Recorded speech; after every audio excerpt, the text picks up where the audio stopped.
जंगल में रहने वाले कालू कौवा और गोरी कौवी बहुत आलसी थे। वो मेहनत करने की बजाय जंगल में चोरियां किया करते थे।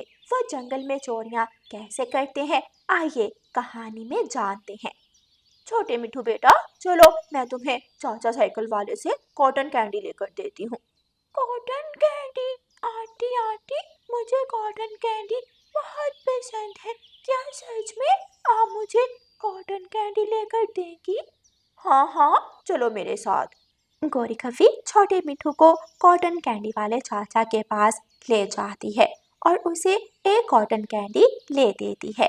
छोटा मिठू कॉटन कैंडी खाने लगता है और गोरी कौवी उसे घर की बातें पूछने लगती है। छोटे मिठू, तुम्हारी मम्मा अपने पैसे कहाँ रखती है?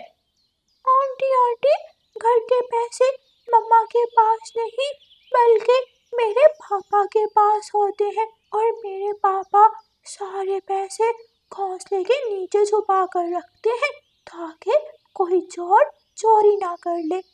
बहुत अच्छा करते हैं आपके पापा। सुना है आजकल जंगल में चोरियां बहुत हो रही हैं। अगर तुम्हारे पापा अपने पैसे घोंसले के नीचे छुपा कर रखते हैं फिर तो किसी को पता नहीं चलेगा। कालू जी, मैंने छोटे मिठू से पूछ लिया। मिठू तोता अपने पैसे घोंसले के नीचे छुपा कर रखता है। मैंने भी दिन में सो लिया था। आज रात मिट्ठू के घर ही जाऊंगा। छोटे मिठू के पापा, आप दरवाजे की कुंडी लगा दें और हाँ, खिड़की खुली रहने देना। तोतों का परिवार सो जाता है और कालू कौवा अपने घर से निकलता है। कालू कौवा सीधा तोतों के घर जाता है। कौवा जानता था कि तोते ने पैसे घोंसले के नीचे छुपा कर रखे हुए हैं। कौवा खिड़की के रास्ते तोते के घर में घुस जाता है और आहिस्ता आहिस्ता घोंसले के नीचे से तोते के सारे पैसे निकाल कर भाग जाता है। सुबह हो जाती है। हम लुट गए, हम बर्बाद हो गए। हरियाली देखो, घोंसले के नीचे से कोई चोर हमारी सारी कमाई चोरी करके ले गया। मैंने खिड़की क्यों खुली छोड़ी? ये मेरी ही गलती है। अगर खिड़की बंद होती तो चोर हमारे घर में ना आता। उधर कौवा और कौवी बहुत खुश बैठे थे। कालू जी, अगर ऐसे ही हमारा धंधा चलता रहा तो एक दिन हम जंगल के सबसे अमीर कौवे बन जाएंगे। अच्छा, मुझे बहुत नींद आ रही है। मैं सोने लगा हूँ और तुम जंगल जाओ और आज रात का शिकार ढूंढो। कौवा सो जाता है और गोरी कौवी अपने घर से निकलती है।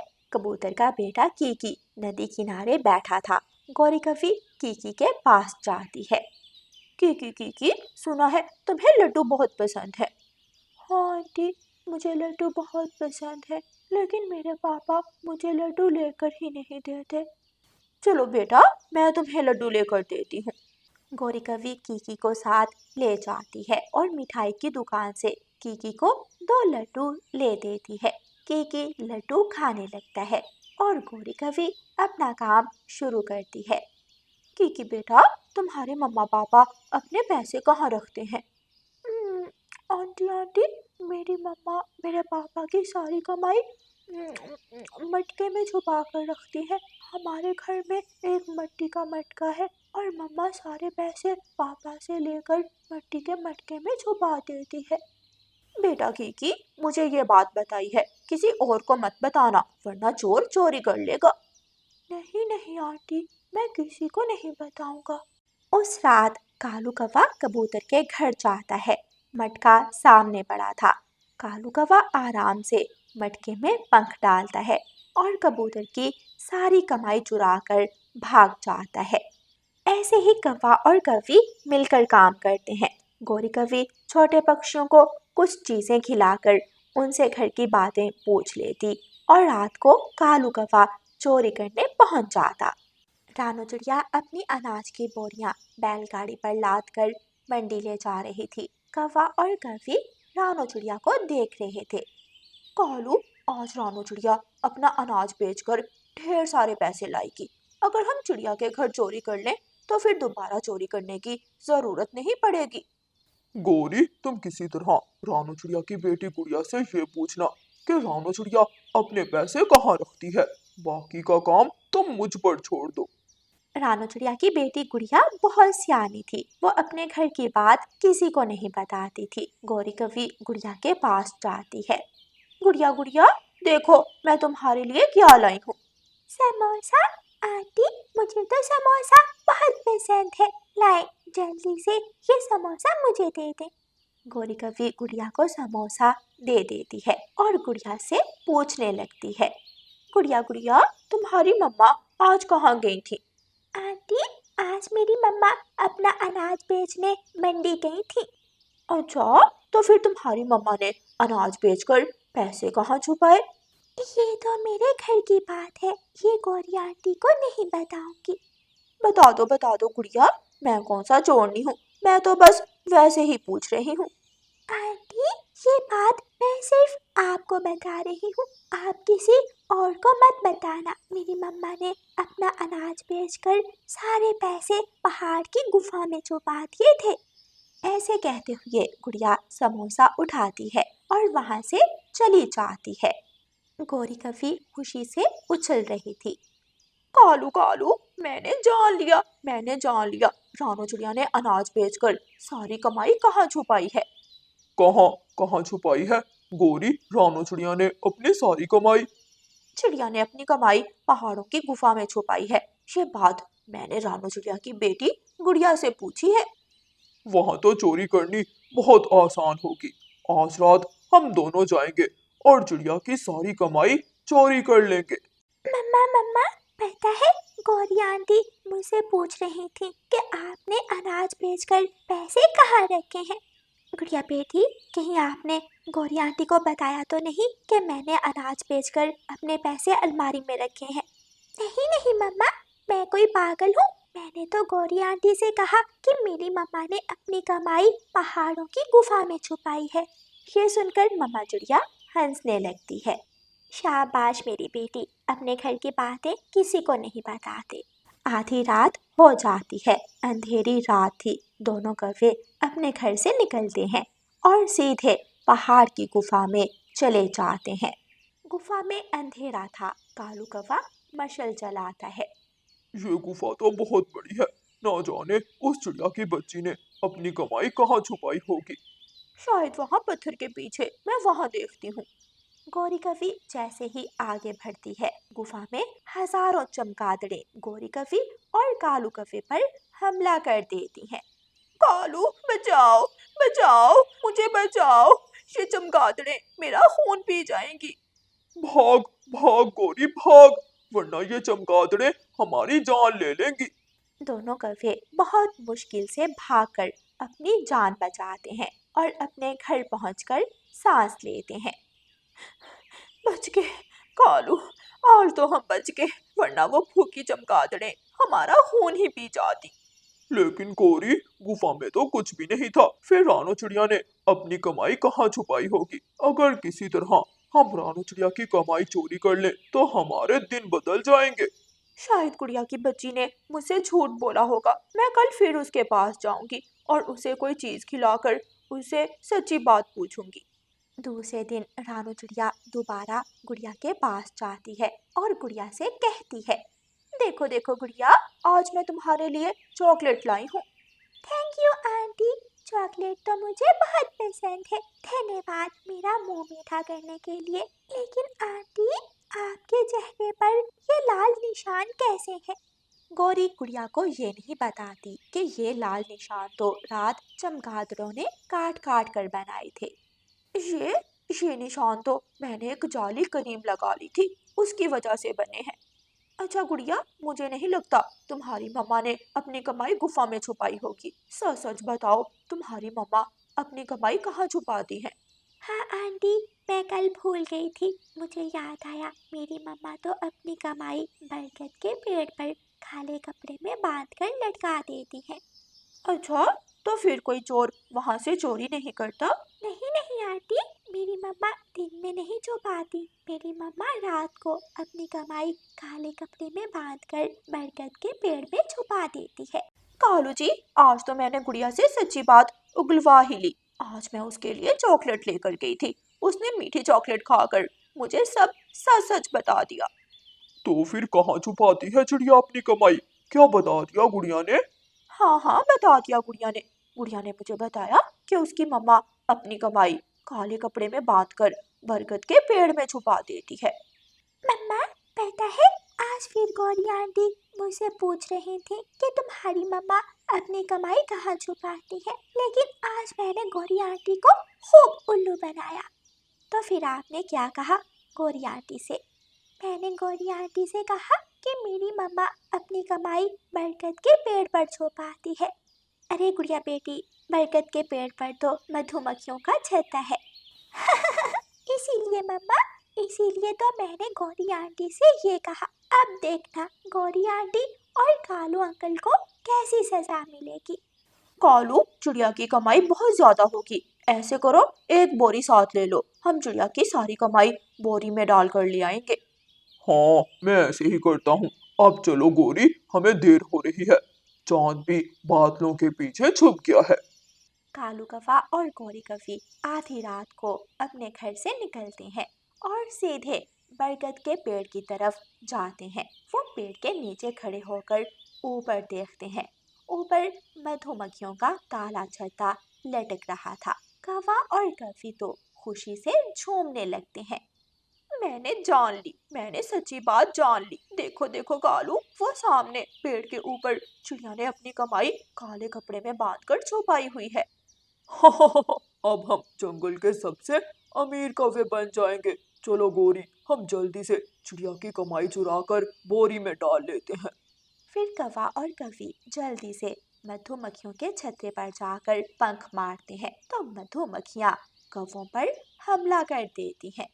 कम वक्त छोटी चिड़िया ने फिर से झूठ बोल दिया। कालू, कालू, ये तो मधुमक्खियों का छत्ता है। भागो भागो, वरना ये हमें मार देंगी। हाय, हाय मेरी पूंछ, हाय मेरा पंख। गोरी, मेरी आंख पर काट लिया मधुमक्खी ने, मेरी आंख पर काट लिया। दोनों कौवे आगे आगे और मधुमक्खियां उनके पीछे पीछे थीं। बहुत मुश्किल से काले कौवे अपने घर पहुंचते हैं और घर जाकर खिड़की दरवाजे बंद करके बैठ जाते हैं। कौवा और कौवी बुरी तरह थक चुके थे और उनकी सांस फूली हुई थी। गौरी कौवी कालू कौवे की तरफ देखकर हंसने लगती है। कालू, कालू, तुम तो बहुत मोटे हो गए हो। देखो देखो, तुम्हारे गाल ढोल की तरह फूले हुए हैं। जरा खुद को आईने में देखो, तुम भी कोई चुड़ैल लग रही हो, मोटी चुड़ैल। प्यारे दोस्तों, ऐसे गुड़िया कौवे और कौवी को अच्छी सजा देती है और अपने घर की बात किसी को नहीं बताती। और प्यारे दोस्तों, इस कहानी को लाइक, अपने दोस्तों के साथ शेयर और चैनल को सब्सक्राइब करना बिल्कुल मत भूलना। आपका धन्यवाद। तेज बारिश में उड़ती हुई रानो चिड़िया अपना चावल का दाना लेकर अपने घर जा रही थी। रानो चिड़िया जब बेरी के पेड़ के पास से गुजरने लगती है तो उसका पंख बेरी के पेड़ से टकरा जाता है और उसका चावल का दाना नीचे जमीन पर गिर जाता है। बारिश की वजह से जमीन नरम थी। चिड़िया का चावल का दाना गीली मिट्टी में गुम हो जाता है। चिड़िया वहाँ बैठकर रोने लग जाती है। मैंने बहुत मुश्किल से ये चावल का दाना ढूंढा था और वो भी गिर गया। चिड़िया इधर देखती है, चिड़िया उधर देखती है, वो हर जगह ढूंढती है, लेकिन उसका चावल का दाना उसे कहीं भी नहीं मिलता। चिड़िया निराश होकर खाली हाथ ही घर वापस चली जाती है। अम्मा, अब छोड़ भी दें चावल के दाने को, गिर गया है तो क्या हुआ, जब बारिश रुकेगी तो हम जाकर ढूंढ लेंगे। हाँ, ये बात तो ठीक है, जब बारिश रुकेगी तो हम माँ बेटी जाकर अपना चावल का दाना वहाँ से ढूंढ लेंगी। शाम तक बारिश होती है और फिर शाम के बाद बारिश रुक जाती है। जंगल के पेड़ पौधे बारिश के पानी से नहाकर खूब साफ सुथरे हो चुके थे। माँ चिड़िया भी अपनी बेटी को साथ लेकर अपना चावल का दाना ढूंढने के लिए अपने घर से निकलती है। यहाँ इसी पेड़ के पास गिरा था मेरी चोंच से चावल का दाना। लेकिन मम्मा, यहाँ तो कुछ भी नहीं है, शायद हमारा चावल का दाना गीली मिट्टी में दब गया होगा। अगर हमारा चावल का दाना गीली मिट्टी में दब गया है तो फिर जरूर उससे एक न एक दिन चावल का पौधा भी उगेगा। हाँ मम्मा, अगर वो चावल का पौधा उगा तो हम उस पौधे की रक्षा करेंगे, उसे पानी देंगे और फिर एक दिन वो चावल का पौधा हमें ढेर सारे चावल के दाने देगा।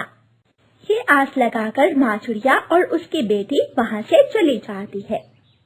मम्मा चिड़िया हर रोज अपना दाना लेने जाती और वापस आते हुए वहाँ देखती, अभी तक तो मेरे चावल के दाने से पौधा नहीं उगा, मुझे कुछ दिन और इंतजार करना होगा। ऐसे ही कई दिन गुजर जाते हैं। एक दिन मम्मा चिड़िया मैदान में बैठी तोते से बातें कर रही थी। तोते भैया, क्या आपने कभी चावल का पौधा देखा है? हाँ, मेरे पिताजी चावल की खेती किया करते थे। मैं पहचान सकता हूँ कि चावल का पौधा कैसा होता है। तो चलो मेरे साथ चलो। लेकिन कहाँ? चलो तो मैं बताती हूँ। मम्मा चिड़िया तोते को उसी जगह ले जाती है जहाँ उसका चावल का दाना गिरा था। तोते भैया, यहाँ आसपास देखकर बताओ कि क्या कोई चावल का पौधा भी है? तोता थोड़ी दूर जाता है और पेड़ से थोड़ी ही दूर जाकर वो रुक जाता है। हाँ, ये पौधा चावल का है, ये पौधा चावल का ही है, मैंने देख लिया। चिड़िया, यहाँ आओ। रानो चिड़िया जल्दी से वहाँ जाती है और खुशी से उछलने लगती है। मुझे विश्वास था मेरा चावल का दाना बेकार नहीं जाएगा, क्योंकि वो चावल का दाना मैंने मेहनत से कमाया था। क्या ये वही चावल का दाना है जो उस दिन तुम्हारी चोंच से गिर गया था? हाँ तोते भैया, ये वही चावल का दाना है। फिर रानो चिड़िया घर जाकर अपनी बेटी को बताती है, गुड़िया बेटी, वो चावल का दाना उग गया है और उसमें से एक छोटा सा चावल का पौधा भी निकला है जो बहुत नाजुक है। देखा मम्मा, मैं ना कहती थी, वो एक चावल का दाना हमें कई चावल के दाने देगा। फिर उस दिन के बाद मम्मा चिड़िया और उसकी बेटी हर रोज नदी से पानी लेकर अपने चावल के पौधे के पास जाती और चावल के पौधे को पानी देती। दिन गुजरते गए और वो पौधा बढ़ता गया। एक दिन उस चावल के पौधे पर छोटे छोटे चावल के दाने बनने लगते हैं, जो देखकर माँ चिड़िया बहुत खुश होती है। मम्मा, क्या ये चावल पककर तैयार है? मैं नहीं जानती, चावल की खेती की जानकारी तोते को है। आप यहाँ बैठो, मैं अभी तोते को बुला कर लाती हूँ। मम्मा चिड़िया जल्दी से उड़ती है और तोते के पास जाती है। तोते तोते, जल्दी से मेरे साथ आओ, उस चावल के पौधे पर चावल लगे हैं। मुझे देखकर बताओ कि मैं उस पौधे को कब काटूं? क्या पौधे का रंग सुनहरी है? नहीं, अभी तक वो हरे रंग का है। तो फिर अभी इंतजार करो, अभी तक वो चावल का पौधा तैयार नहीं हुआ। चिड़िया वहाँ से चली जाती है और फिर से इंतजार करने लगती है। एक दिन मम्मा चिड़िया कालू कौवे के पास बैठी हुई थी और चिड़िया कौवे को अपने चावल के पौधे का बता देती है। कौवे भैया, जब मेरे चावल के पौधे पर चावल बनेंगे तो मैं चावल की खिचड़ी बनाऊंगी, आप भी जरूर आना खिचड़ी खाने। चावल की खिचड़ी तो मुझे बहुत पसंद है, मैं जरूर आऊंगा। कौवा घर जाकर चावल के पौधे की बात अपनी पत्नी गौरी कौवी को बताता है। कालू जी, जल्दी से जाओ और वो चावल का पौधा काट कर ले आओ। हम उस पौधे से सारे चावल उतार कर अपने घर में रख लेंगे और चिड़िया देखती ही रह जाएगी। वो चिड़िया रोती रहेगी और चावल हम खा जाएंगे। कौवा अपने घर से निकलता है और बेरी के पेड़ के पास जाकर बैठ जाता है। कौवा पीछे देखता है, आगे देखता है और फिर उस चावल के पौधे को अपनी चोंच से काटने लगता है। पीछे से रानो चिड़िया आ जाती है। कौवे कौवे, ऐसा मत करो, चावल का पौधा अभी तक तैयार नहीं हुआ, अभी चावल कच्चे हैं, मेरी मेहनत खराब मत करो। कौवा चिड़िया को देखकर शर्मिंदा हो जाता है और कहता है, मैं तो इस पौधे को देख रहा था, कितना सुंदर है ये पौधा। कौवा वहाँ से भाग जाता है। कई दिन गुजर जाते हैं और फिर धूप बढ़ जाती है। धूप से वो पौधा सुनहरी रंग का हो जाता है और उस पर लगी बालियां बोझ से झुक जाती हैं। चिड़िया जब वहाँ आती है तो उसे जानने में देर नहीं लगती कि उसके चावल अब पूरी तरह तैयार हैं। आखिर मेरी उम्मीद पूरी हुई, जो मेरा चावल का दाना उस दिन गिरा था आज मुझे दोबारा मिल गया। चिड़िया वो चावल का पौधा काटकर अपने घर ले जाती है। घर जाकर मम्मा चिड़िया और गुड़िया उस पौधे से चावल अलग करती हैं और एक थैली में डालकर रख लेती हैं। गुड़िया, कुछ दानों की कल मैं खिचड़ी बनाऊंगी। मैंने सबसे कहा था कि जब मैं अपनी चावल की फसल काटूंगी तो सबको खिचड़ी बनाकर खिलाऊंगी। मम्मा, मैं इस काम में आपकी मदद करूंगी। और हलवा बनाना शुरू करती है। हलवे की धीमी धीमी खुशबू कौवे के दिल में उतर रही थी। चिड़िया, अभी कितनी देर है? मैं अभी लेकर आई, हलवा बन गया है। कबूतर अंकल, आज शाम आप हमारे घर आना, मम्मा ने चावल की खिचड़ी बनाई है। और फिर गुड़िया कौवों के पास भी जाती है। गुड़िया गुड़िया, मैं भी आऊंगी, क्या तुम्हारी मम्मा मुझे भी खिचड़ी देगी? हाँ आंटी, मम्मा ने सबके लिए खिचड़ी बनाई है और सबको बुलाया है। तो फिर मैं जल्दी से नदी से जाकर अपनी चोंच धो आता हूँ। गुड़िया अपने घर चली जाती है और फिर शाम हो जाती है। शाम होते ही आसमान पर गहरे काले बादल छा जाते हैं और तेज बारिश शुरू हो जाती है। सारे पक्षी रानो चिड़िया के घर इकट्ठे हो जाते हैं। तोते भैया, अभी कौवों का इंतजार है, कौवे आएंगे तो फिर ही हम सब मिलकर खिचड़ी खाएंगे। उन कौवों ने हमेशा हर काम में देर की है। कालू जी, देखकर बताओ मैं कैसी लग रही हूँ? गोरी कौवी आईने के सामने बैठी अपना बनाव संघार कर रही थी। बाहर बारिश हो रही है, जैसे ही बारिश में बाहर जाओगी तुम्हारी सारी लाली उतर जाएगी और तुम अंदर से काली की काली ही निकलोगी। कालू, तुमसे तो मेरी सुंदरता देख ही नहीं होती। गुड़िया बेटी, जाओ और कौवों को बुला लाओ, खिचड़ी ठंडी हो रही है। फिर गुड़िया अपना छाता लेकर अपने घर से निकलती है और कौवों के घर जाती है। गौरी आंटी, खिचड़ी ठंडी हो रही है और सब आपका इंतजार कर रहे हैं, जल्दी से आ जाएं। गुड़िया, पार्टी में जाना है, आखिर मुझे तैयार तो होना ही था। फिर गुड़िया कालू कौवे और गोरी कौवी को साथ लेकर उड़ती है। रास्ते में बारिश के पानी से गोरी की सारी लिपस्टिक और मेकअप उतरकर उसके पंखों पर लग जाता है। गुड़िया जैसे ही गोरी और कालू कौवे को लेकर घर पहुंचती है तो गोरी कौवी को देखकर सब हंसने लग जाते हैं। गंदी आंखों वाले, क्या मैं सुंदर नहीं लग रही हूँ? हाँ गोरी, तुम सच में बहुत सुंदर लग रही हो। इतनी सुंदर कि ड्रावनी चुड़ैल लग रही हो। फिर वो सब हंसने लग जाते हैं और सब मिलकर चावल की खिचड़ी खाते हैं। बारिश की धीमी धीमी आवाज और मिट्टी की खुशबू ने जंगल का माहौल और भी पुरसुकून बनाया हुआ था। पक्षी बहुत खुश थे क्योंकि वो सब साथ थे और वो सब मिलकर बारिश का मौसम